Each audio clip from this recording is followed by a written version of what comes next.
community, and the press, by the way, is not reporting the truth because we held 2 worldview weekends, maybe 3, but 2, at First Baptist Church of Ferguson with Pastor Stoney Shaw. And when we were there a few years ago with these worldview weekends, we had a lower floor and a balcony that was filled. And what my wife and I and the other speakers commented on was the incredible diversity of people groups represented in that auditorium. There were a lot of black families and white families mixed throughout that whole auditorium. And quite frankly, we were pleased and surprised and thought, this is wonderful.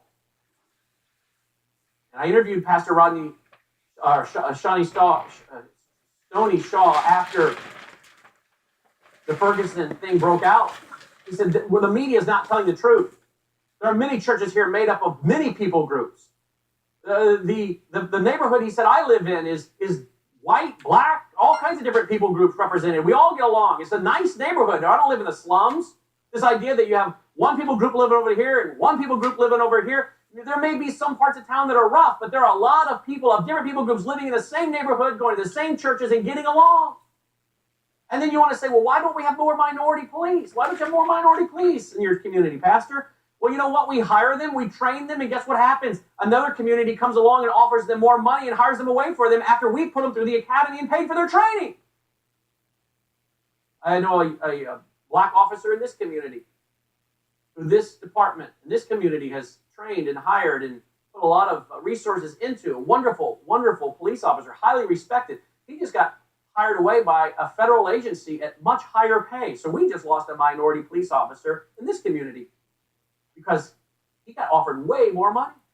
But you see, is the press reporting this? No, it's reported and distorted in order to create chaos because the community organizers know if they can pit people against each other, they can create chaos, and if they create enough chaos, then the government has to come sweeping in with more laws and control more. And I'll tell you one of the things that's going on right now, folks. We talked about it on the radio and predicted it would come, and that is the attempt to federalize all police around the United States of America. And what is happening right now is the attempt to try to say, you see, we need a police czar in Washington that will control all of the police from coast to coast. Not your local community, not you through your local elected officials, keeping your police officers under your control locally, but the federal government controlling your police, which by then, folks, you're living in a police state. But how many people are understanding these issues and understanding history, logic, and reason? Where's the church talking about the issue is there's not multiple races, there's only one race, the human race. Acts 17 says we are of one blood. This is just pigment. This is just pigment. I can take you to cities where there is one people group that is dominant over the other as far as population, and they commit the most crime. Yes, they commit the most crime because they're the dominant population. It makes statistical sense. They're going to create the most crime. But I can then take you to another town where the majority of those people are another people group.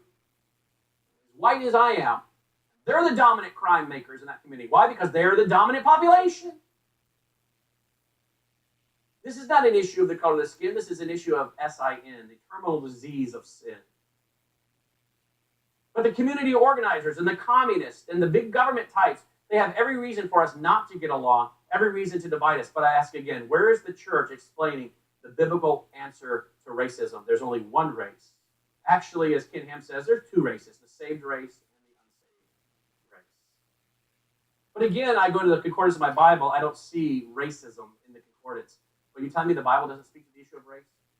The Bible doesn't explain to me why we have different people groups and people who have different skin tones and different shaped eyes and different features. Yes, and it all happened at the Tower of Babel where they began to rebel against God and he confused their languages and they spread apart and they began to procreate in their own people group and languages, and the dominant genes began to create a people group that those genes over generations created unique and distinct people groups with characteristics. But it's all a matter of DNA. It's all a matter of pigment of skin. We are of one race. Most of our churches today don't talk about this. Most of our pastors, I don't think, understand the issue of what's happening with the communists and the communist worldview, the Marxist-Leninist worldview. Most of them have no clue about the Marxist-Leninist communist worldview. Most of them think that communism is dead when the Berlin Wall fell.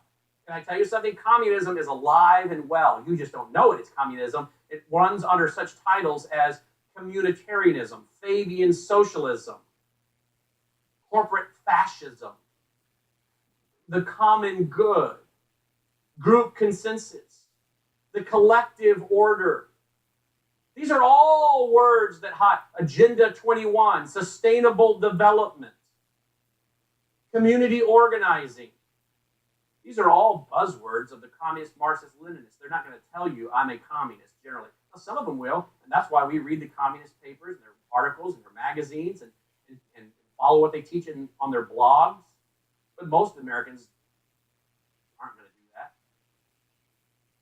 There are 6 dominant worldviews. One of them, obviously, biblical Christianity, secular humanism, cosmic humanism, postmodernism, Islam, and then, of course, Marxism, Leninism, communism. But how many churches today are teaching our young people what is the communist, Marxist, Leninist worldview, and that it is alive and well in America today? No, because they all think communism died when the Berlin Wall fell.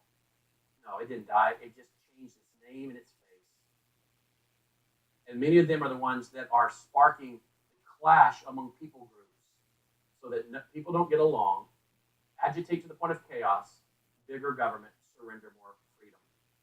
And then when you have the surrender of more freedom, you eventually lose your radio ability to talk on the radio, your ability to hold conferences, your ability to say things.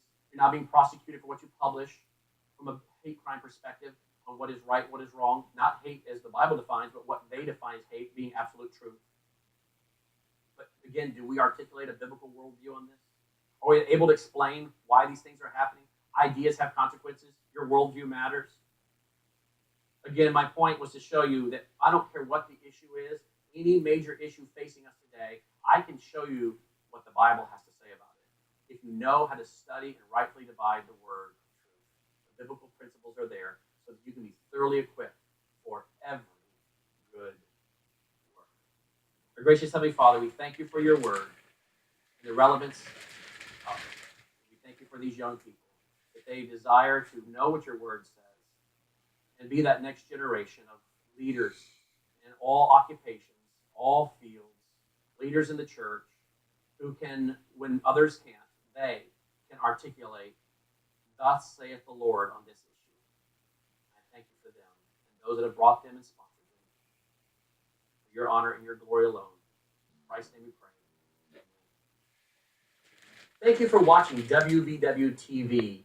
Please let your friends know about our free broadcast app for iPhone, iPad, and Android that they can download at wvwtv.com/app. That's wvwtv.com/app. And thank you again for supporting our broadcast ministries, either through the Worldview Weekend Foundation at wvwfoundation.com or by joining the Worldview Weekend Situation Room at situationroom.net. Keep up with the current events by listening to Worldview Weekend Radio with Brannon House at 1 p.m. weekdays on WVCY Radio 107.7 FM.